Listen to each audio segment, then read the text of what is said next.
Assalamualaikum warahmatullahi wabarakatuh.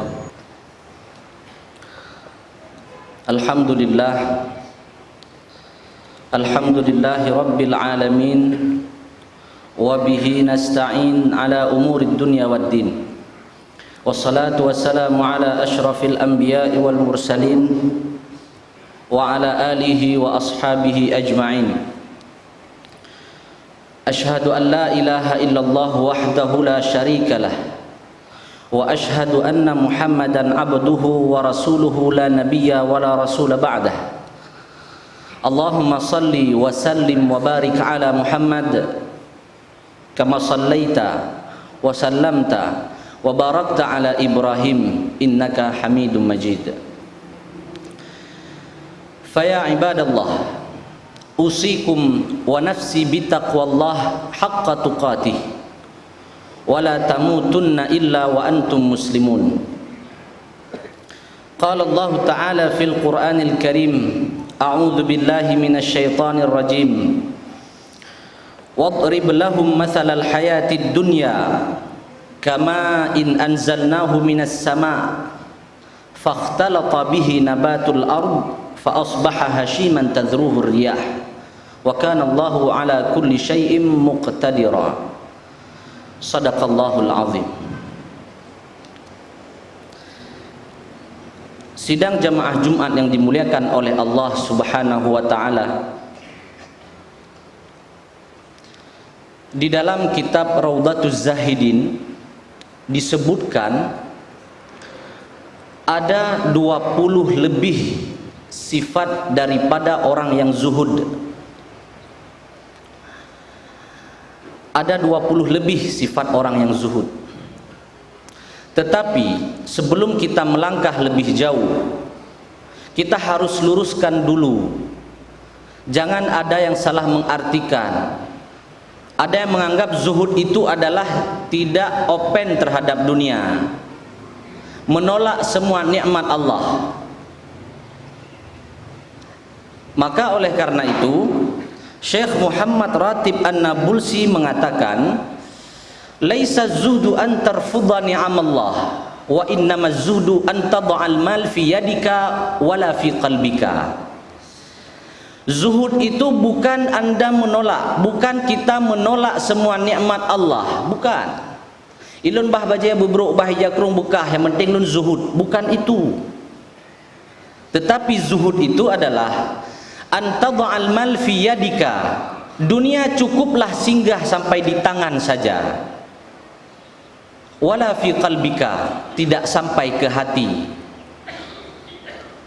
Jadi segala bentuk nikmat yang diberikan oleh Allah cukup sampai di tangan, tidak masuk ke hati, dan dia belanjakan, dia gunakan untuk kepentingan amalannya nanti, untuk bekal di akhirat nanti.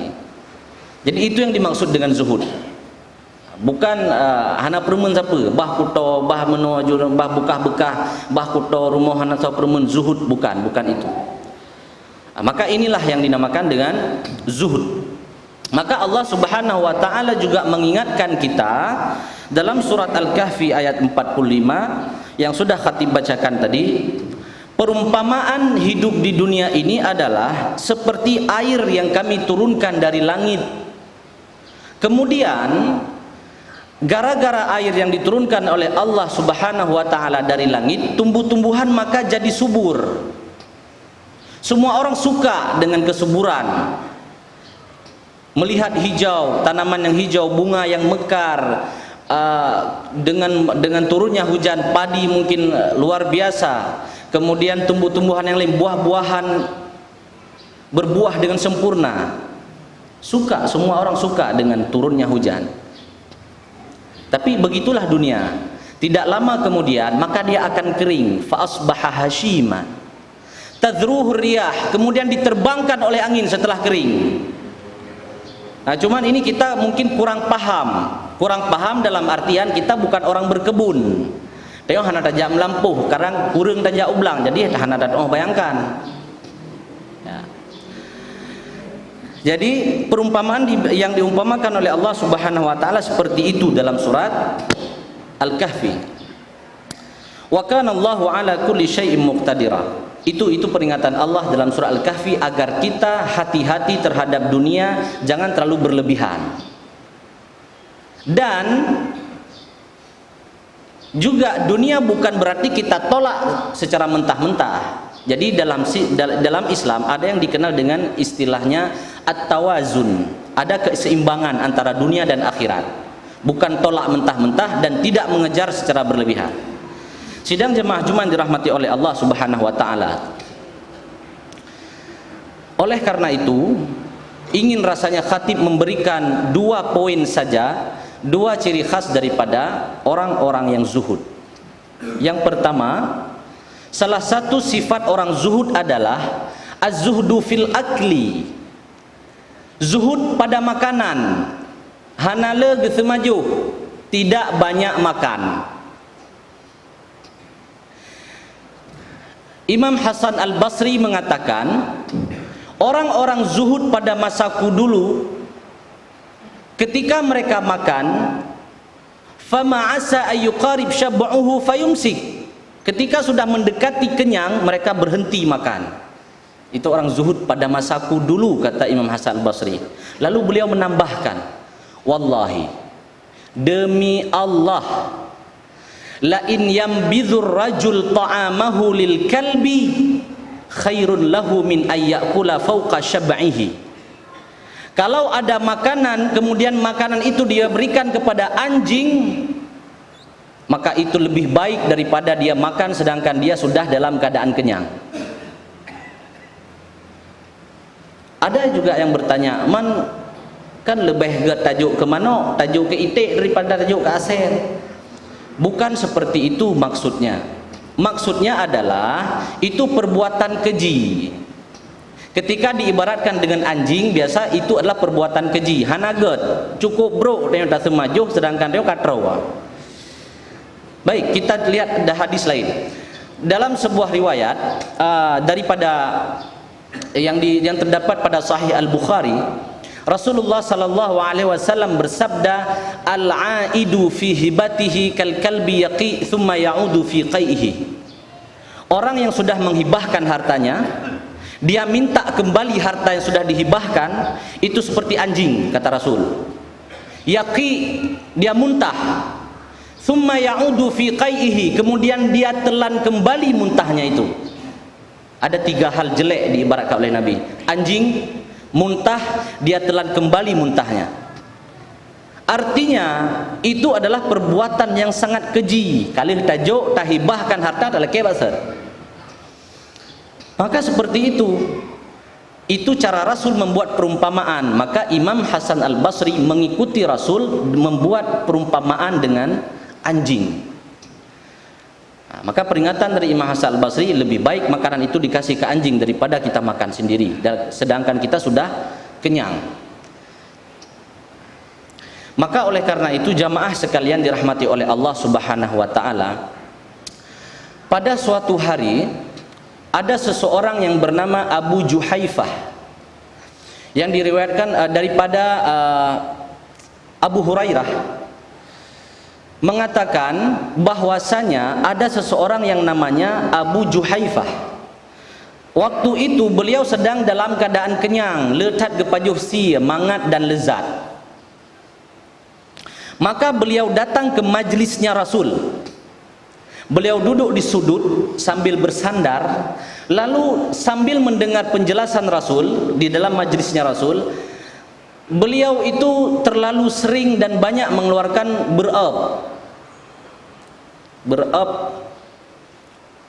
apa bahasa Indonesianya, keluar angin, terlalu banyak Maka Rasul menegur, ya Aba Juhaifah, wahai Abu Juhaifah, aksir min jusyaika, kurangi beropmu itu. Fa inna aktsaran nasi syab'an fid dunya atwaluhum jau'an yaumal qiyamah. Sesungguhnya orang yang paling kenyang di dunia, dia akan paling lama merasakan lapar di akhirat nanti. Itu peringatan Rasul kepada Abu Juhaifah yang sudah makan enak, kenyang sehingga terlalu banyak mengeluarkan suara angin yang keluar ketika kita kenyang. Sidang jamaah Jumat yang dirahmati oleh Allah Subhanahu wa taala, itu adalah sifat pertama, sifat daripada orang zuhud, yaitu az-zuhdu fil akli, tidak banyak makan, hanala ke semaju. Cuma harapan kita semua adalah ketika urang dron kalian lagi-lagi kamu yang sehat bacut bek netuduh kamu hana zuhud. Jangan menuduh pane nanyan kan le ke semaju maka ji kean katumbun drog hana zuhud. Bukan seperti itu. Terkadang nya menyata pilih urang-urang tumbun tatanya kadang hana le ke semaju. Sabuah pingan ke semaju ji kasau. Na urang lain dua buah pingan hanji kasau. Wallahu alam, kadang-kadangnya na faktor keturunan dan na faktor lain-lain. Jadi tanya mandumnya adalah sedang berusaha untuk menjadi orang zuhud dengan cara bekle dan semaju. Yang pertama. Yang kedua, kaum muslimin dirahmati oleh Allah Subhanahu wa taala, sifat zuhud yang kedua yang patut kita contoh adalah kitmanul amali, menyembunyikan amalan.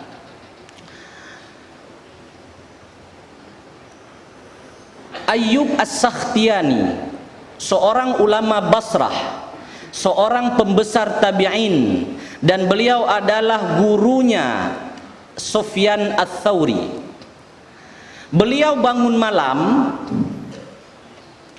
sampai datang waktu subuh. Artinya beliau itu melaksanakan salat tahajud, zikir, baca Al-Quran sampai waktu subuh. Fa idza kana 'inda subhi, ketika datang waktu subuh, rafa'a sautahu ka'annahu qamatil kasa'ah. Ketika datang waktu subuh, dia besar-besarkan suaranya agar dikira oleh keluarga, oh ayah ban gebedah mentang. Padahal dari poh 12 dari puasa kagak gebedah ke sembahyang. Tapi getup amalan. Jadi begitu truk wate subuh, getarik kursi, gebuka jendela, gepudip saniu, bahasa dia menang. Seolah-olah ngan dikira oleh keluarga, oh ayah ban gebedah mentang. Begitu cara ulama atau para tabi'in dulu menutupi amalannya. Itu Ayyub As-Sakhtiyani, gurunya Sufyan Ats-Tsauri. Kita ambil riwayat yang kedua daripada Daud bin Abi Hindi. Daud bin Abi Hindi adalah ulama besar juga, ulama dari Basrah, perawi, ahli hadis, ahli tafsir. Beliau puasa 40 tahun, bukan puasa Ramadan, puasa sunnah. Tidak disebutkan di situ apakah puasa Senin Kamis atau puasa mutlak atau puasa Ayyamul Baid, wallahu alam. Yang pastinya beliau puasa sunnah selama 40 tahun, tapi tidak ada satupun dari keluarganya yang tahu. Gimana cara? Beliau adalah seorang penjahit kulit. Setiap pagi berangkat kerja menjahit kulit, dan setiap pagi istrinya memberikan bekal kepadanya, ngat gepajuh buluhu untuk idih bak tempat kerja. Tidak pernah dia tolak, gecok tetap gebah saja tiap bengah kerja, gebah saja. Tapi truk bak jalan, beliau sedekahkan makanannya itu untuk orang fakir miskin. Siapa saja yang membutuhkan dia kasih makanan. Ketika pulang nanti mendekati maghrib, mungkin gemano, kemudian ketika azan maghrib beliau mungkin gejep ia, lalu seolah-olah beliau itu buka puasa ketika makan malam keluarga. Jadi dia dah buka puasa sambil makan malam keluarga, hana sadupa dia puasa. Begitu cara beliau menutup amalannya selama 40 tahun. Begitu yang terdapat dalam kitab Raudhatuz Zahidin. Maka patut kita yang contoh, oh kahai tatup puluh tahun tatup ada masjid put uro, atau ci tatup Senin tatup Kamis tatup. Kita sedang berusaha, sama-sama berusaha. Baik. Kemudian riwayat yang terakhir yang ingin khatib sampaikan pada saat ini adalah daripada Muhammad bin Wasi'. Beliau mengatakan, orang-orang zuhud pada masaku dulu, jika mereka salat dan ada ayat yang berkenaan dengan azab, mereka menangis. Tetapi tangisan seseorang itu tidak diketahui oleh orang yang di sampingnya, walaupun mereka pada satu saf. Dia dah sembahyang tamu tapi urin samping hanya itu pe. Kiban cara ge peteun be imusu mesuk-mesuk. Itu cara orang dahulu menyembunyikan amalannya. Dan masih dari riwayat yang sama daripada Muhammad bin Wasi', dulu juga orang-orang zuhud masaku dulu, kata beliau, urang agam ge saboh bantai ngan urang inang. Dan suaminya itu menangis teringat dosa sebelum tidur, kan tanya dia ingat-ingat dosa, dia taubat. Menangis bulut bantai tapi urinang di samping hana itu pe, padahal saboh bantai ge Bagaimana cara beliau menutup amalannya, tangisannya, kiban cara getuk baik itu pe le urinang. Begitu cara ulama, cara tabi'in menutup amalan-amalan mereka agar mereka termasuk orang-orang yang zuhud. Maka oleh karena itu, kaum muslimin sidang jamaah Jumat dirahmati oleh Allah Subhanahu wa taala. Pada suatu kesempatan, Imam Hasan Al-Basri ditanya oleh muridnya, "Ya Imam, engkau dikenal dengan ulama yang zuhud. Engkau dikenal dengan salah satu orang yang paling zuhud. Apa rahasiamu? Beritahukan kepada kami." Jawab Imam Hasan Al-Basri, "Saya punya 4 kunci untuk menjadi atau untuk membawa kita proses untuk menjadi orang yang zuhud. Yang pertama," kata Imam Hasan Al-Basri, adalah "Alimtu anna rizqi la ya'khudhuhu ghairi fatma'anna qalbi." Saya tahu rezeki saya tidak akan diambil oleh orang lain, tidak akan tertukar, maka lun hana gabuk lun lid dunia. Itu kata Imam Hasan Al-Basri. Itu yang membuat beliau salah satu kunci beliau menjadi orang zuhud. Yang kedua, kata Imam Hasan Al-Basri, "Alimtu anna amali la yaqumu bihi ghairi fashtaghaltu wahdi." Saya tahu amalan saya tidak mungkin dilakukan oleh orang lain, maka aku sibuk melakukan amalanku sendiri. Hana tak nilai-nilai amalan gabuk dengan amalan rod, karena memang amalan kita tidak bisa dilakukan oleh orang lain. Itu kunci yang kedua. Kunci yang ketiga beliau berikan adalah "Alimtu annallaha mutli'un alayya fastahyaitu an yarani 'alal ma'siyah." Aku tahu Allah Maha melihat, maka aku malu seandainya Allah melihatku dalam keadaan maksiat. Kunci yang ketiga. Dan yang terakhir, kunci yang keempat yang diberikan oleh Imam Hasan Al-Basri adalah "Alimtu annal mauta yantaziruni." Saya tahu kematian sudah menungguku di sana, di depan sana. Fa'adattu zat liliqa'i rabbi. Maka aku sibuk menyiapkan bekal untuk menjumpai ilahi rabbi. Maka itulah kunci yang beliau berikan kepada muridnya agar bisa ataupun berusaha agar menjadi orang yang zuhud. Yang pertama, rezeki tidak akan tertukar, jadi jangan terlalu sibuk mengejar dunia sehingga lupa dengan amalan-amalan kita untuk akhirat. Yang kedua adalah amalan tidak mungkin dilakukan oleh orang lain, maka perhatikan amalan kita sendiri. Yang ketiga, harus malu karena Allah selalu melihat kita. Yang keempat adalah harus selalu ingat bahwasanya kematian sudah menunggu kita di depan sana. Maka siapkan bekal sebaik mungkin. Itulah pesan beliau kepada muridnya agar menjadi orang yang zuhud. Hanya demikian yang dapat khatib sampaikan. Mudah-mudahan bermanfaat untuk diri khatib sendiri dan untuk kaum muslimin sidang jamaah Jumat umumnya.